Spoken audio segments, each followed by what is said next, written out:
the actual aptitude to use technology. I mean, I graduated from college in 1989, so AI is not in my repertoire. Neither is cyber or a lot of things. So I've had to educate myself. But I would love to know if members are doing that in a way that we could track, because we need them to. That's the future, right? I mean, AI is part of the future. Cyber is already part of our future. It's part of our present. But I don't always know or feel comfortable that we're progressing to the skills needed to do those areas justice.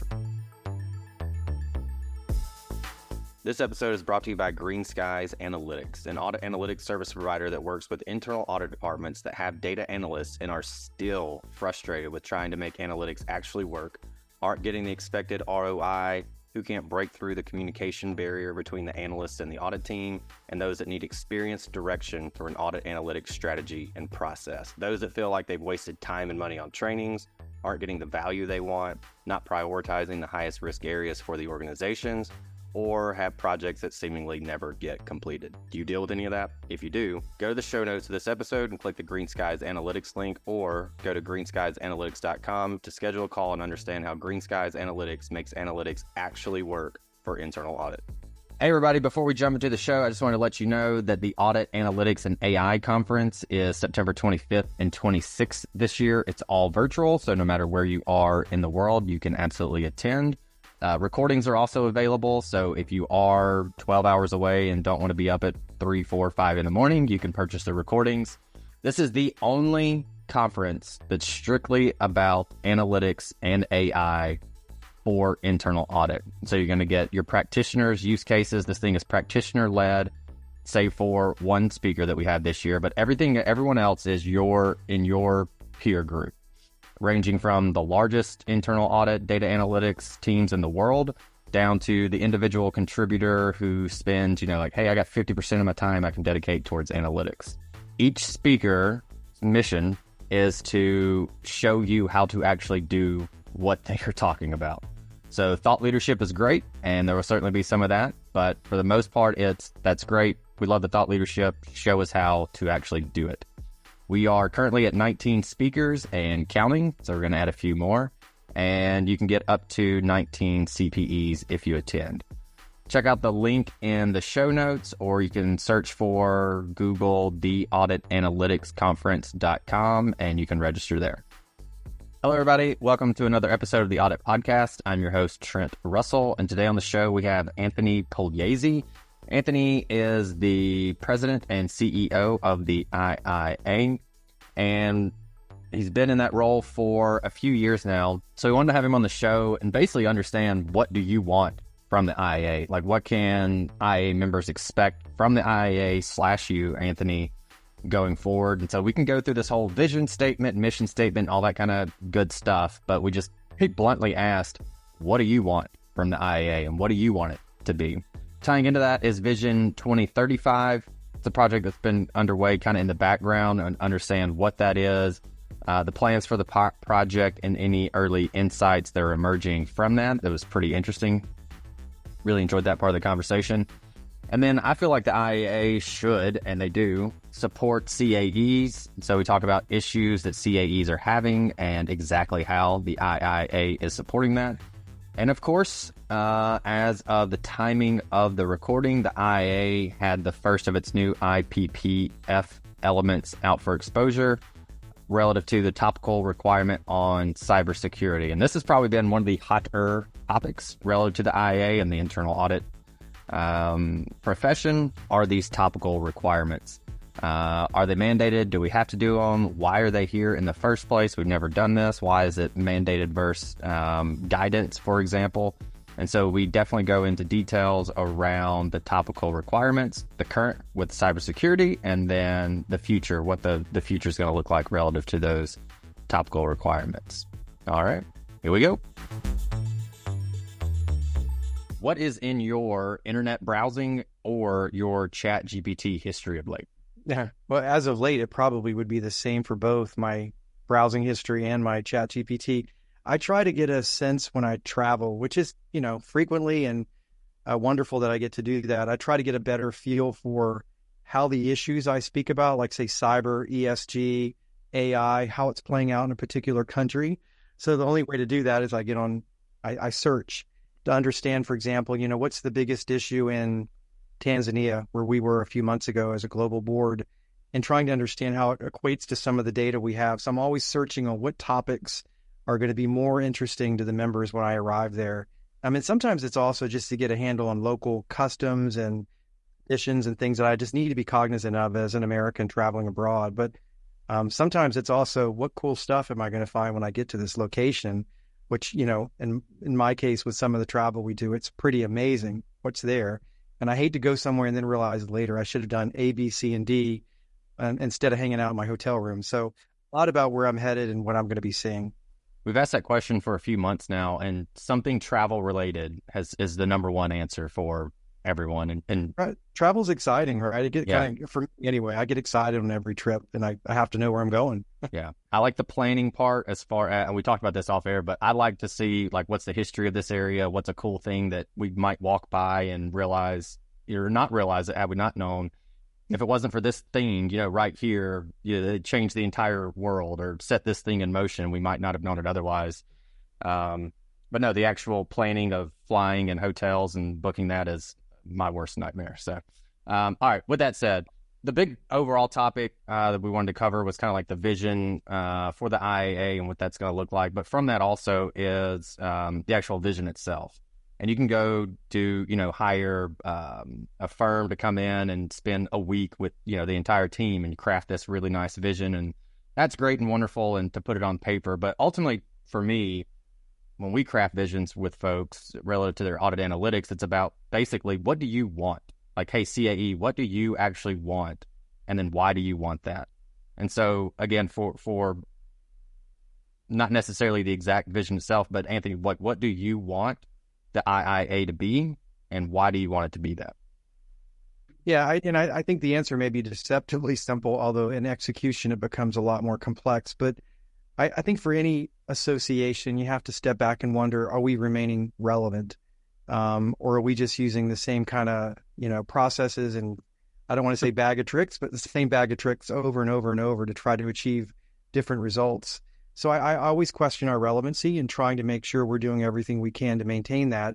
And of course, being relative means you're doing what your members want you to do. And I don't say that just from a U.S. and Canadian perspective, but globally. And we have found a lot of common themes that I don't think we've done as much of in the past as we're doing now. Themes like advocacy tends to really get members' interest high. And they like hearing that we're representing them in forums where they may not have access, or in many cases, they may not even be aware something's occurring. But making sure we have relevance and we remain relevant to our members is our number one goal. And we do that through the development of a strategic plan. And I'm one of those guys that takes strategic plans really, really seriously in terms of tying it to what we're doing every single day and the execution, and being able to say, this is what we should focus on, and this is something we can focus on later, or maybe not at all for now.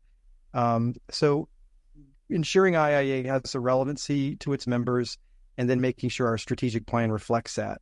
And that occurs in a variety of ways. But that's what I wake up kind of worried about and go to bed worried about. And relevancy, of course, drives the most germane parts of the business, like membership. People don't want to belong to an organization they don't think is doing what it should be for the profession they're a part of. And again, that's for any association. So my vision is we continue to work on that and look at it and match it to our strategic plan so that we can then discharge on it. So that's a very high level answer. I don't know if that kind of answered your question, but I can go deeper on that if there's anything I said that's No, I think staying relevant relative to the members and growing it, I think that obviously makes a lot of sense. The thing that I enjoyed about that, what you're speaking to, was a lot of people have a vision and then it kind of just dies. It's just like this nice thing that we wrote up and then that's it. But the thing it sounded like that wakes you up in the morning, keeps you up at night, is, are we doing the things daily that tie to that vision so that we ultimately get to what we need, which is an act of discipline. That sounds super easy, but the amount of discipline it takes to execute on that and accountability, I would add, is absolutely insane. So that's good to hear. I think a good segue then would be this Vision 2035 initiative. It's kind of been going on in the background. Can you explain what that is, the plan for the project, any early insights that are emerging from that? Yeah, absolutely. I was hoping you would ask me that. So Vision 2035 is our kind of our litmus test as to, well, let me back up. Let me give you the whole background, if I could quickly, about what we were trying to accomplish and what we have accomplished. Is when I'm traveling and any member of our board travels or senior staff, we hear a lot from members about what's changing in the profession. And some of it's not unexpected when we hear about things like technologies becoming more pervasive. It's hard for us to understand the extent to which we can say that the whole profession is being affected by what we hear from any single member or group of members. So Vision 2035 is trying to figure out, based on what we know now, where we think the profession is headed so that we could say by the year 2035, which was an arbitrary year, it literally sounded better than saying 2034 or 2037, which is an odd number. So we kind of chose a middle of the road there, 2035. And then through a lot of research, qualitative, quantitative, all the different research vehicles you would expect, and then some, we try to get our hands around trends and what we were seeing that we could look into the future and say, this is where we're headed. And then also have the discipline of saying, we know we're not doing everything we can to achieve the goal that we're seeing in any one area. So for example, we have found out through our research that there has been a very strong blurring of the lines between the second and third line in our 3 lines model. So we're seeing a lot of risk functions and compliance functions and fraud functions being performed by CAEs or internal audit teams. So what does that mean? Well, my initial response is, without thinking too much about whether vision or the 3 lines model is, becoming in need of examination, where we need to open and look at it again. But I'm happy to hear that CAEs are being entrusted with doing more. That just inherently speaks to the qualifications and the perceptions that we're leaving behind with whatever stakeholder groups, probably including senior management. Like they're the ones making the decisions that a CAE will handle risk, because they see at times the overlap that can occur between the second and third lines. So we're seeing a lot of data on that. That's one thing that 2035 has shown us. And our response to that is what we're trying to figure out now. Like, what do we want to do about that? And what could we do about that? If we agree that our members doing more work in those areas is good, then as an organization, IIA has to start providing more, say, products and services that are geared toward members doing more in risk, as an example.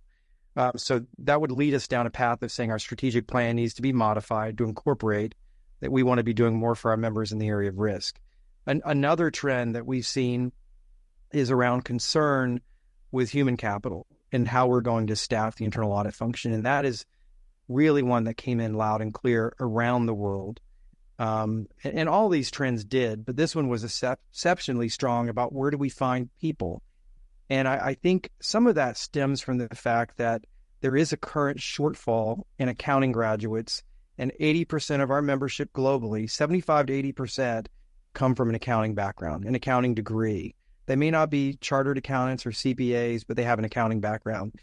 And when that part of the profession suffers a pipeline issue, we're just as susceptible to having a problem as anyone else. So we're figuring out now, how do we get more talent to our members, to the CAE, so that they can properly staff the internal audit function in whatever organization. And of course, that's a massive undertaking to swerve supply and demand of an entire profession. And both have to occur at the same time. If you have too many people coming out of school ready to do internal audit and not enough jobs, that also doesn't bode well. So we're focusing right now on looking at how to solve the pipeline issues based on what we've heard in 2035. And I would venture to say we probably need to start doing more. And more would be more on-campus presence, more influence over classroom curriculum, and also looking at the demand side, making sure employers are ready, either through internships or other programs, to start bringing staff on. But generally speaking, the nice thing about that is that internal audit has not had a good visibility to a lot of students that are coming out of accounting programs or even other programs. So we can at least say that there's a lot of opportunity. If we can just show students what kind of job they would have as an internal auditor, and I would say this, the kind of the fun that's in it, the professional development that's in it, and that there's more than one path if you have that example, an accounting degree. That's our starting point, is to raise awareness and then start influencing curriculum. But I'm not doing that plan justice because it will be rolled out in a global way, and we'll have more on that later. But that's another trend. I think the third one that I'm not surprised at, but I know we need to do more, is that there's a lot of different perceptions of internal audit depending on who you talk to. And the part of that that's good is that a lot of internal auditors are very proud of their work. And I think that we found that our biggest cheerleaders are going to be our own members. But other groups, like say board members, audit committee members, have a very antiquated perception of what internal audit can do, mainly by focusing on basically internal controls over financial reporting is what we're famous for, but we want to be famous for so much more, not abandoning that, but adding to the list of things that we can do. And we don't quite have the marketplace acceptance that we would like to think we do with influencing stakeholders. And that also kind of goes into the advocacy work that we do, right? I mean, a lot of legislators and regulators don't know who we are as a profession and as an organization for IIA. So we have to change that. We need board members and audit committee members and senior management and others to understand exactly what we do and why we provide value. So I gave 3 themes at a high level that's coming out of 2035. And we will be rolling it out next month at our international conference in Washington in July. And we'll have, bells and whistles around that. We'll have a microsite that speaks to all the findings. We'll have a formal report. And then that's when it just begins, right? Then the real strategy is behind how to take those ideas and thoughts and decide what a desired state is for the profession. And then how do we get there? So it's really a project about the profession, not about IIA. If anything, it will change IIA. But we've got to start looking at those results and understanding if we're going in the direction we want. All right, so I thought what was interesting there was on 2 of the 3 points you made. One is this blurring of second and third line functions. And what I hear from that is, hey, audit, you do compliance work, right? So just keep doing the compliance work and keep checking those boxes, right? Which is not how we should be, to your third point, perceived from stakeholders. It should be, nope, you add value to the organization this way, not through, through insights more so than anything, in my opinion, not through compliance activities. So how do we kind of like reconcile those 2 issues there with second and third lines getting blurred? And should we just cut that off and that would help change the perception of internal audit? Or like, how do we wrestle with that? How are you wrestling with that? Well, you step back and sometimes there's, you see market force trends that are just going to happen whether or not we like them or not. I think that's happened in many respects to a lot of parts of the profession where we just couldn't have predicted that. Maybe we wouldn't have wanted it to head that way, but it just did. And there's just economies with putting areas like risk inside of internal audit. And then to the CEO of an organization or the audit committee, is it better to have a very qualified CAE also doing risk, or to have risk being done by a formal risk function and then also by internal audit? So I think there's a little bit of economies of scale that's occurring, and probably as internal audit grows as a function in an organization, it's being seen as capable of doing more. But we have to examine what's driving the market here and what exactly. So one of the things, although we now know that's a fact, that is compliance, risk, fraud services are all being done more and more by internal audit, the whole spectrum, not just parts of it, but all of it. And then could be parts of it as well. It doesn't have to be one or the other, but kind of a blend between doing more to doing all of it. So we have to now understand why that's happening. And like I made the assumption just now, it's because our members are able to do more and they're more well-versed as time goes by and doing some of these traditional areas. Risk is one of the ones I'm probably most focused on because I could see that as adding more value than some of the traditional work we've done in other areas. Risk sort of has, I don't want to say it got a little bit of sex appeal to it, but it sort of does if you're talking to a board member or to a member of senior management, more so than, say, internal audit's doing a lot more in compliance. Right. That's just a little less so. So I want to understand what's driving that. So that's our next step. And then I think we could understand better about what's in the 3 lines model and what stays the same and what we might want to consider looking at. And again, no project has been undertaken on like revising 3 lines. All this research is hot off the presses, but we did know enough going into the research to ask that question, like, what else are you doing? And we knew that because of all the personal visits we've paid, not just me, but board members and our staff, where we synthesize all that, and we were hearing disproportionately, I'm doing more in risk. So we were able to ask that question in a very direct way. So now that we have it confirmed, we'll start analyzing it more. Okay. I like how you said the risk and the sexiness of that, because I have this line that I say, and that it feels like in audit, all we talk about is risk. You know, like that's all we talk about. And kind of the flip side of that, if you look at it from the other side, is opportunity. And so I try to tell people, like, risk, opportunity is a different side of the same coin. But basically, instead of like talking about risk all the time, let's talk about the other side of it, which is opportunity, which I think is kind of what you're getting at also. And like compliance isn't really, that's actually risk is there. And then I think above that even is opportunity. And it's interesting. Some of the other things that we found, I'd mentioned before, stakeholders have a different opinion of us at times than we do of ourselves. I'm going to go with our gut about knowing what we can do. But a lot of stakeholders also, they don't think at times that we have the skill sets to do more. So there's an opportunity there to educate about that.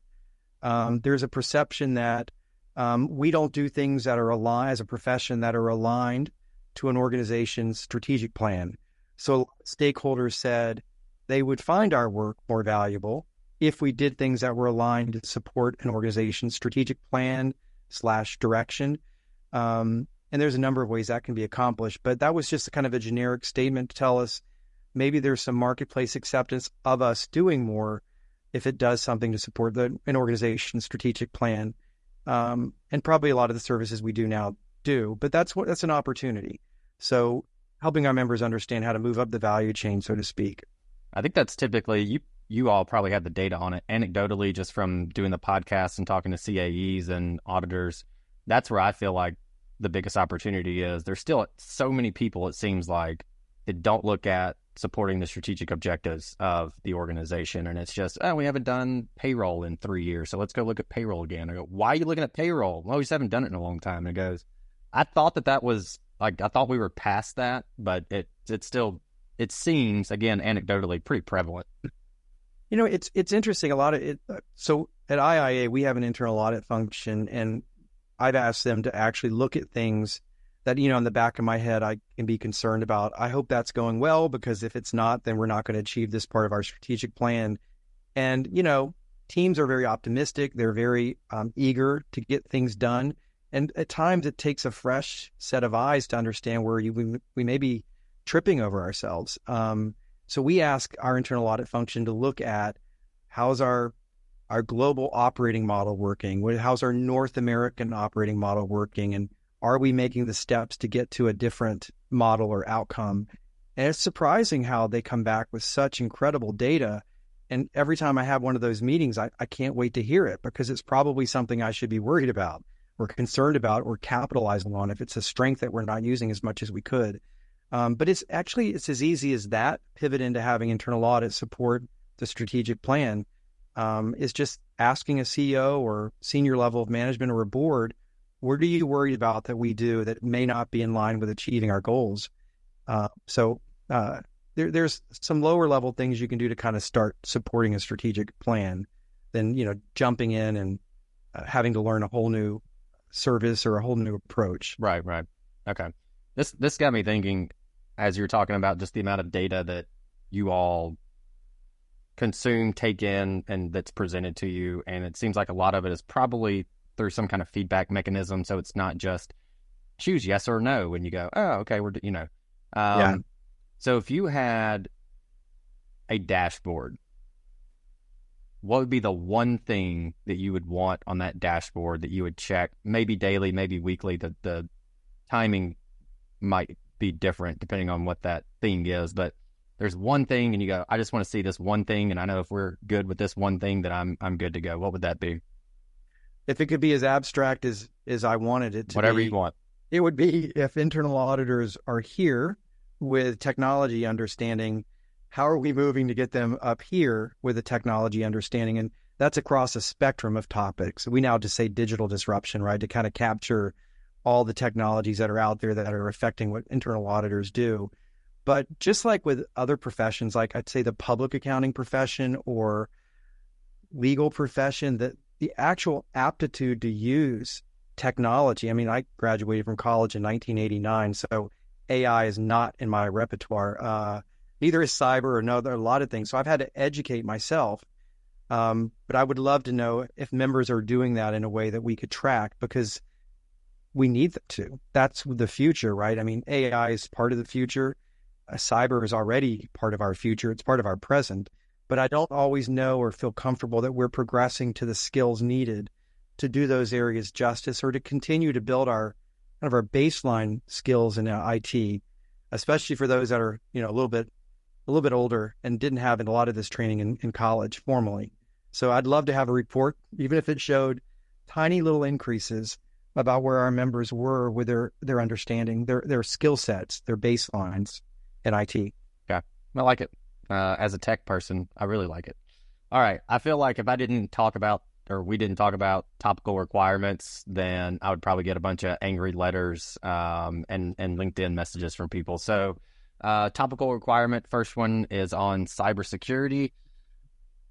I'm sure you are aware there's been some negative feedback to those, and why do we have to do this? I want guidance. I don't want to have to do this thing. This doesn't align to my risk plan or my audit plan, and so on. So talk us through the IIA's perspective of this is why we're doing topical requirements. I don't necessarily care about why cybersecurity was the first one. I think, that makes a ton of sense, but where did it come from? And then why are these being seemingly enforced upon internal auditors? That seems to be the biggest gripe that I've seen from folks.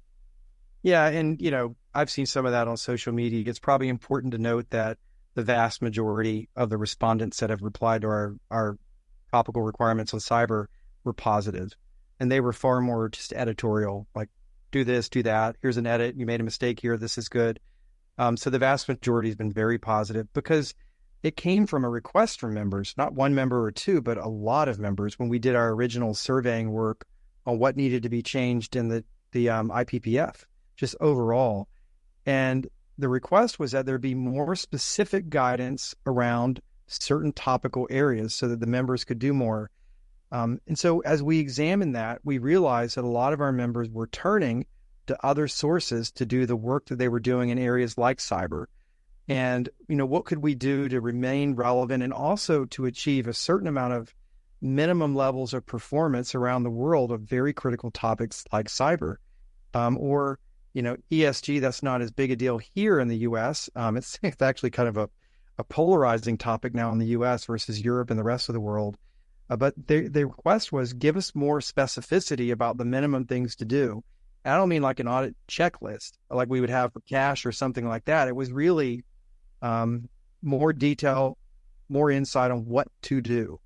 And, as we go around the world, that's a pretty fair request, as we see a lot of internal audits. The profession is somewhat new in parts of the world, or newer than here. So it was to help us better understand how we can have conformance, level of expectations from our members on how they do work in this area. Remember, it's only for assurance work, and it's only if you were going to do cyber anyway. It's not a requirement to do cyber or to do cyber at the assurance level, although topical requirements can be used in advisory capacity as well if you wanted to do a readiness assessment. But if you read the topical requirements, I think that they're like 10 pages, 10 to 12 pages for cyber, depends on the font. Somebody hands it to me that they printed it in. It's pretty generic. It's like assess. We aren't trying to replicate anyone else's work. We're not trying to do the work of NIST or ISACA or trying to do anything that's out of our wheelhouse, but really, how do we raise the performance in these critical areas of the profession, areas that we aren't traditionally trained in, but we're doing a lot of work in. And having standards that speak to that was our approach. And it was vetted by our standards board, our global board, North American board. So as far as it being something that was seen and heard, our global assembly, boards of directors of other IIA affiliates that I've traveled to and spoken to, very popular, very well received. Of course, the devil's in the detail, always, especially with standards. But that was our thinking and our background, and we've had positive reaction. Now, it also benefits us as a profession that when we speak to regulators or legislators, that we're able to speak to a level of, again, kind of a level of consistency in how our members deliver these services. Because when I met with a lawmaker on Capitol Hill, the question I had was, well, how do you know what your members are doing in cyber? And we were specifically looking at a proposed cyber bill. And, it was kind of one of those moments where you're like, we don't yet, but when we have this in place, we will have an understanding of the baseline of what our members are doing. I don't think that standard should ever be taken as the holy grail and all that should be done. It's very different according to the company you're in, and some are more mature than others. It's really the baseline. So without rambling too much, that was the rationale behind topical requirements. It's only going to be on mature topics like cyber. Having a topical requirement on AI right now would not be probably well advised, at least not this year. Yeah. Maybe not next year either. But we do think third-party risk, cyber, probably ESG over time could become topics that would be lend themselves to topical requirements. So a lot of the guests that we have on the show are CAEs or internal audit leaders. They are kind of, in my opinion, the face of the profession, even more so than you, the president and CEO of the IIA, because they're the ones that are in the field. There's the perception of internal audit, in my opinion, comes from the leadership of a CAE and how they are perceived in their organization. And so I'm a big fan of supporting CAEs, especially on the E part, in terms of encouraging them and helping them become executives. So you're no longer an auditor, you're an executive when you become a CAE, and getting people to kind of understand that as well. So what is the IIA doing, with all that said, what's the IIA doing to support CAEs? And then if you specifically grow them as executives? Well, we have a section here at IIA for CAEs. We've renamed it. I think it's Audit Leaders Network now. So there is a section that's tailored for the needs of CAEs, and membership in that section comes with a lot of benefits. But in general, I think our development of and deployment of training and technical literature around emerging topics is really important, that I think a lot of CAEs find extremely valuable, especially if they also need something to talk to an audit committee or a board or management about in terms of the work that they need to do. So on the topical requirement question, one of the things that we did get was, you guys should have a standard so I can show that to my board about what level of work needs to be done, because there's a lot of resistance, internal audit moving in and hiring more staff and doing the work that I think we need to do. But that's one area, training, standards, but also in the advocacy realm is making sure the voice of internal audit is heard everywhere, which should make the job of a CAE easier, especially when that is meant to increase visibility into the profession. A little bit less or more abstract than having training and so forth that's available for CAEs. Also working on the pipeline issue, which was the number one concern of the CAEs in the vision report that we did, that we spoke about earlier, is that supply of talent is becoming very, very dire.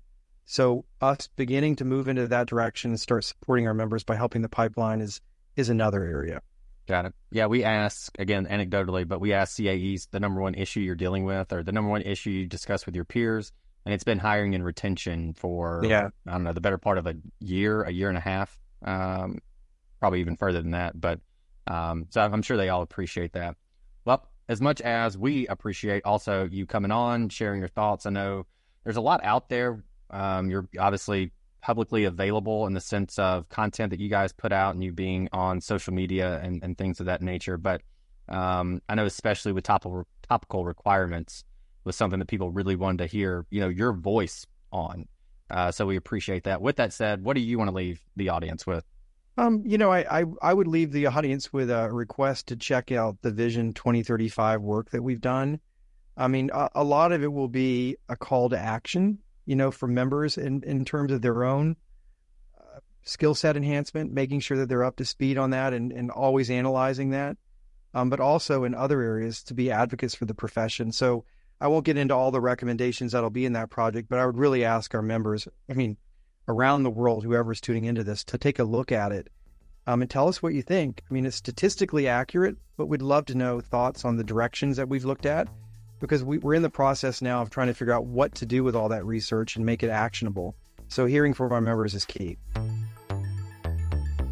Hey everyone, thank you very much for listening to this episode of the Audit Podcast. Whatever platform you're listening on right now, I'm sure there's a subscribe button somewhere, so please hit the subscribe button there. If you're listening through iTunes or Spotify, feel free to go give us that 5-star rating. It only took me about 16 seconds to give myself a 5-star review, and it really helps to get future guests to come on the show, so we'd really appreciate that. Lastly, be sure to check out the show notes and follow us on all our social media channels on Instagram, on LinkedIn, and on TikTok.